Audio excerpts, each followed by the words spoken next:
지금부터 내가 해주는 얘기 들어주겠니? 할렐루야. 7월 6일 화요일 새벽입니다.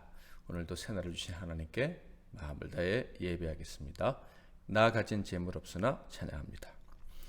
나 가진 재물 없으나 나 남이 가진 지식 없으나 나 남에게 있는 건강이 있지 않으나 나 남이 없는 것 있으니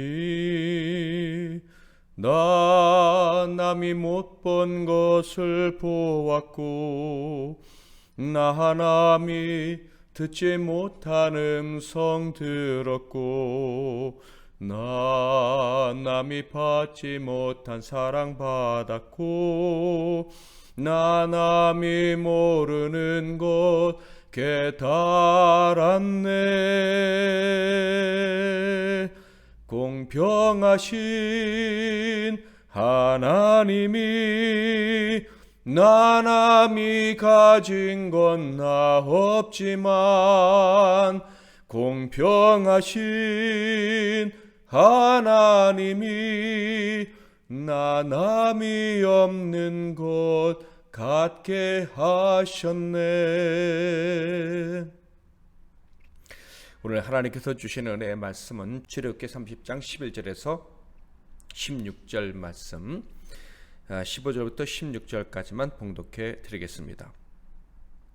너희의 생명을 대속하기 위하여 여호와께 드릴 때 부자라고 반세겔에서 더 내지 말고 가난한 자라고 덜 내지 말지며 너는 이스라엘 자손에게 속전을 취하여 회막 봉사에 쓰라.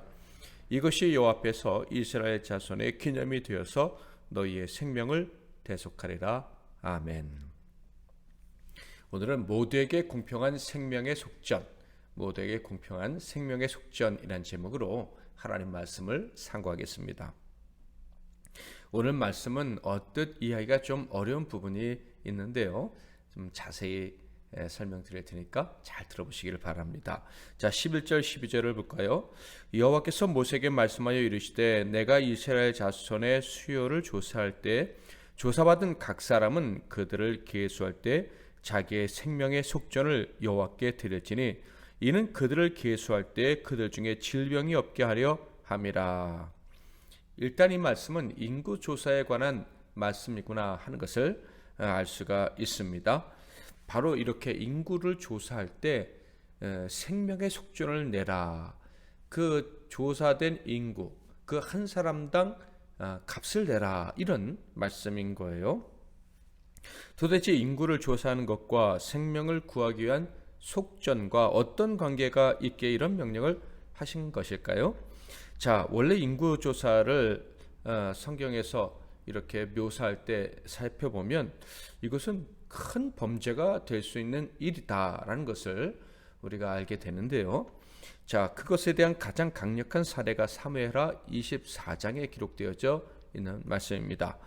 사무엘하 24장 2절 3절을 보면 이에 왕이 그 곁에 있는 군사령관 요압에게 이르되 너는 이스라엘 모든 지파 가운데로 다니며 이제 단에서부터 브엘세바까지 인구를 조사하여 백성의 수를 내게 보고하라 하니 요압이 왕께 아뢰되 이 백성이 얼마든지 왕의 하나님 여호와께서 100배나 더하게 하사 내 주 왕의 눈으로 보게 하시기를 원하나이다. 그런데 내 주 왕은 어찌하여 이런 일을 기뻐하시나이까 하되. 여기서 왕은 다윗인데요. 이 다윗이 그의 군사령관 요압에게 인구 조사를 하라고 명령을 내린 것입니다. 그런데 요압은 몹시도 당황하면서 왕이 왜 이런 명령을 내리시냐고, 이 명령은 부당한 것이다, 하나님이 좋아하시지 않는 일이라는 뉘앙스로 이야기를 합니다. 자, 그러면서 그는 그 인구조사를 하지 않아도 되는 이유를 분명히 얘기하는데, 인구조사를 하지 않더라도, 즉 군대의 수요를 세지 않더라도 하나님이 더 강력한 군대를 100배나 더해 주실 수 있다라는 거예요. 그러니까 더 강력한 군대를 하나님이 주실 텐데 왜 내 군대의 그 규모, 내 군대의 세력이 얼마나 되는지 확인하려고 하십니까? 이런 얘기를 한 것입니다. 이를 통해서 우리가 알 수 있는 바는 이 요압은 분명히 알고 있었던 거예요. 하나님은 숫자를 의지하는 자를 미워하신다는 것을 말이죠. 실제로 하나님을 의지하는 것보다 숫자를 의지하는 것이 세상에서는 더 쉬운 일입니다. 그래서 하나님의 사람들조차도 세상의 숫자에 속아서 하나님 의지하는 것을 뒷전으로 미룰 때가 있습니다. 즉 많은 사람, 많은 무기, 많은 돈, 많은 지식, 이것을 하나님의 도우심, 하나님 그 자체보다 더 의지할 때가 많다라는 것입니다. 그래서 성경엔 인구조사를 함부로 하는 것은 큰 죄로 하나님이 여기시는 거예요. 자, 그런데 왜 하나님은 모세에게 인구조사를 하라고 명을 내리셨을까요? 당연히 특별한 이유가 있었겠지요. 자, 그런데 14절에 보면 그 특별한 이유라는 것이 다윗이 인구조사를 할 때와 별반 차이가 없는 것 같다라는 생각을 하게 합니다. 14절, 계수 중에 드는 모든 자 곧 20살 이상 된 자가 여호와께 드리되, 바로 20세 이상의 남자들을 계수하라고 하셨기 때문입니다. 여기서 20세 이상의 남자의 숫자를 계수하라고 하신 이유는 바로 군대를 조직하기 위함인 것입니다. 12절을 보면 우리의 예상이 정말 맞구나 하는 생각을 하게 되는데요. 내가 이스라엘 자손의 수요를 조사할 때 조사받은 각 사람은 그들을 계수할 때 자기의 생명의 속전을 여호와께 드릴지니 이는 그들을 계수할 때 그들 중에 질병이 없게 하려 함이라. 자, 인구조사를 할 때 질병 때문에 죽지 않으려면 바로 생명의 속전을 내야 된다라는 거예요. 그러니까 인구조사라는 것을 행하면 무서운 질병이 올 수 있다라는 얘기인 거예요. 그러니까 정말 이 군대의 숫자를 계수하기 위해서 이렇게 인구조사를 하면 하나님이 싫어하시는 일이구나. 그래서 하나님이 싫어하시는 일이기에 생명의 속전을 내라고 하시는구나 라는 생각을 하게 됩니다. 그렇다면 하나님이 인구조사를 하라고 하셨는데 그래서 인구조사를 한 게 죄가 되나? 이런 생각을 하게 되는 것입니다. 분명한 것은 모세가 하나님을 대적해서 인구조사를 할 이유도 없고요, 하고 싶은 생각도 없었을 것입니다. 모세가 불순종으로 인구조사를 했다는 그 내용은 성경 어디에도 찾아볼 수도 없고요. 자, 그리고 인구조사를 하긴 했는데 그 역시도 하나님이 명령하셨을 때 인구조사를 했습니다. 그게 바로 민수기서죠. 백성의 수를 셌다 해서 민수기서인데, 자, 민수기 1장 1절에서 3절을 보겠습니다. 이스라엘 자손이 애굽 땅에서 나온 후 둘째 해 둘째 달 첫째 날에 여호와께서 시내 광야 회막에서 모세에게 말씀하여 이르시되, 너희는 이스라엘 자손의 모든 회 중 각 남자의 수를 그들의 종족과 조상의 가문에 따라 그 명수대로 계수할지니 이스라엘 중 20세 이상으로 싸움에 나갈 만한 모든 자를 너와 아론은 그 진영별로 계수하되. 출애굽 이후에 제2년 2월 1일에 여전히 이스라엘 백성들이 시내 광야에 있을 때 인구조사를 하라고 하나님이 명령을 하셨습니다. 그리고 3절에서는 그 인구조사의 범위도 분명히 알려주셨는데 바로 20세 이상의 남자인데 그들이 누구다? 싸움에 나갈 만한 자들이라는 거예요. 전쟁에 나갈 자, 그러니까 군대를 조직하기 위해서 인구를 조사하라 라고 하나님이 명령을 하신 것입니다. 그러니까 이 인구조사는 결코 범죄가 아니었다. 다윗의 시대의 인구조사는 참 큰 죄였지만 이 모세 때의 인구조사는 다윗 때와 마찬가지로 죄가 될 수 있는 일이긴 했지만 하나님이 명하셨기에 죄가 아니었다라는 것을 알 수가 있어요. 자, 그렇다면 이 인구조사는 하나님의 명령에 따른 것이고 죄가 아니었는데 왜 하나님은 생명의 속전을 내라고 하셨을까요? 또 다른 이유가 있었을 것이겠구나 하는 것을 충분히 짐작할 수가 있지요. 자, 그렇다면 그 이유는 무엇입니까? 첫째로 바로 이스라엘 사람이 그 군대에 이제 숫자에 드는 사람들은 하나님의 군대에 속하게 되었다라는 사실로 감사의 표시를 하라는 말씀이었습니다. 자, 그들이 하나님의 군대에 속했다는 게 무슨 뜻입니까? 자격 없고 무능한 자, 훈련도 제대로 받지 않는 자, 전쟁에 무능한 자가 언제나 이길 수 있게 되었다는 것을 의미하는 것입니다. 하나님의 군대에 속하지 않았다면 그들은 전쟁을 이길 수가 없어요. 세상에 작은 풍파도 헤치고 나갈 수 없는 사람들입니다. 그런데 그들이 하나님의 군대에 속하게 되므로 생명을 보장받게 된 거예요. 그러므로 하나님의 은혜로 너희들이 생명을 보장받게 되었으니 생명을 유지할 수 있게 된 그 속전, 감사의 제물을 바치라라고 하신 것입니다. 두 번째는 그들의 속전으로 성막을 유지하기 위함이었습니다. 16절 너는 이스라엘 자손에게서 속전을 취하되 회막 봉사에 쓰라. 이것이 여호와 앞에서 이스라엘 자손의 기념이 되어서 너희의 생명을 대속하리라. 자, 이스라엘 백성들이 전쟁에 나가서 승리할 수 있는 이유가 무엇이라고 했어요? 바로 그들이 하나님의 군대에 속했기 때문이고 바로 하나님이 그들의 진영 한가운데 계시기 때문이었습니다. 그들 진영 한가운데 있는 성막 그곳에 하나님이 임재하시어 그들과 함께 하시고 그들과 함께 식탁에 앉으시기 때문입니다.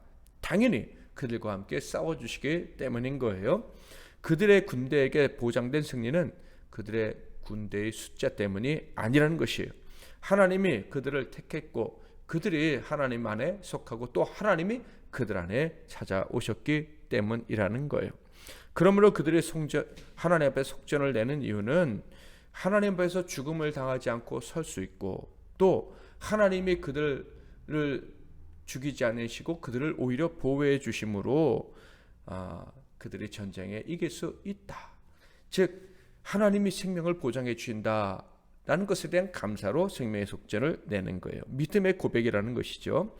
그러므로 이 속전을 내었을 때 그 속전이 사용될 용처는 당연한 것이죠. 바로 하나님의 임재하시는 하나님이 임재하고 계시는 그 성막을 위한 것이었다라는 거예요. 그래서 생명의 속전을 낸 그 군사들은 그 생명의 속전이 바로 하나님의 회막에 사용되는 것을 기뻐해야 했습니다. 자, 그런데 이 생명의 속전에는 아주 중요한 원칙이 두 가지가 있는데 첫째는 그 액수였습니다. 13절 무릇 계수 중에 드는 자마다 성소의 세겔로 반세겔을 낼지니 한 세겔은 20게라라. 그 반세겔을 여호와께 드릴지며 20세 이상의 남자는 성소의 세겔로 반세겔을 내야 했습니다. 한 세겔은 20게라라고 했으니 반세겔은 10게라다라는 것을 알 수가 있겠죠. 이 게라라는 단어는요, 이스라엘의 무게 단위 중에서 가장 작은 단위라고 합니다. 보통 콩 한 알 무게라고 합니다. 그러니까 10게라 반세겔은 그렇게 큰 금액이 아니라는 것을 알 수가 있죠. 게라라는 말은 콩 한 알 무게라고 했는데 원래 나달, 콩 이런 의미를 가지고 있다고 합니다. 자, 두 번째 원칙은 더 중요했습니다. 15절 너희의 생명을 대속하기 위하여 여호와께 드릴 때 부자라고 반세겔에서 더 내지 말고 가난한 자라고 덜 내지 말지며. 바로 생명의 속전은 누구나 똑같이 내야 한다는 것입니다. 가난한 자와 부자의 차이가 없다라는 말씀입니다. 크지 않은 금액이었죠. 작은 금액이었는데 그 금액을 모든 사람이 똑같이 내라라고 하나님 명령을 하신 거예요. 자, 그 이유가 무엇이겠습니까? 바로 하나님이 보호해 주시는 그 생명, 하나님 앞에 서 있는 하나님의 백성들의 생명은 누구나 다 똑같다. 차별이 없다라는 말씀인 거예요. 하나님의 임재 앞에 나아가는 특권을 얻었다면 그가 누구이든지 다 똑같은 하나님의 자녀, 똑같은 하나님의 사랑을 받는 자다라는 말씀입니다. 어제 분향단에 대한 말씀을 들었죠.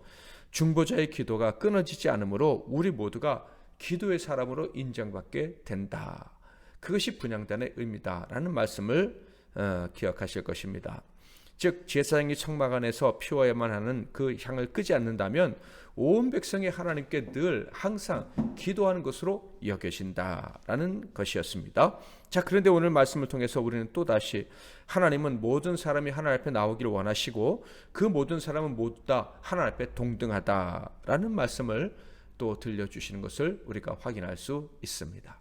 하나님 앞에 서 있는 사람 모두가 기도하는 자요, 모두가 똑같이 그 생명을 보호받는 사람이다. 이것이 하나님 아버지의 마음이다라는 것을 알 수가 있는 것이죠. 또 하나님은 이스라엘과 언약을 맺으시기 전에 너희는 내게 대하여 제사장 나라가 되어야 된다라고 말씀을 하셨습니다. 이것이 무슨 뜻입니까? 이스라엘이 세상의 중보자가 되어야 된다는 말씀인데, 이 말씀인 즉슨 세상 모든 사람들도 다 이스라엘 백성들처럼 하나님께 동일한 사랑을 받기를 원하신다. 그들에게 하나님이 동일한 사랑을 주시기를 원하신다라는 것을 알 수가 있는 것입니다. 자, 그렇다면 성전의 세계를 내는 이스라엘 백성들과 우리 모두는 언제나 세상과 싸워서 이기는 자가 되기를 원하신다. 이것이 하나님의 마음이라는 것입니다. 사랑하는 성도 여러분, 저와 여러분은 언제나 공평하게 하나님 앞에 설 수가 있고요, 언제나 하나님 앞에 기도하는 자로 설 수가 있습니다. 뿐만 아니라 공평하게 생명의 속전을 하나님께 바쳤습니다. 예수 그리스도의 피로 대신 바쳤죠. 그러므로 우리는 똑같이 세상에서 승리할 수가 있는 것입니다.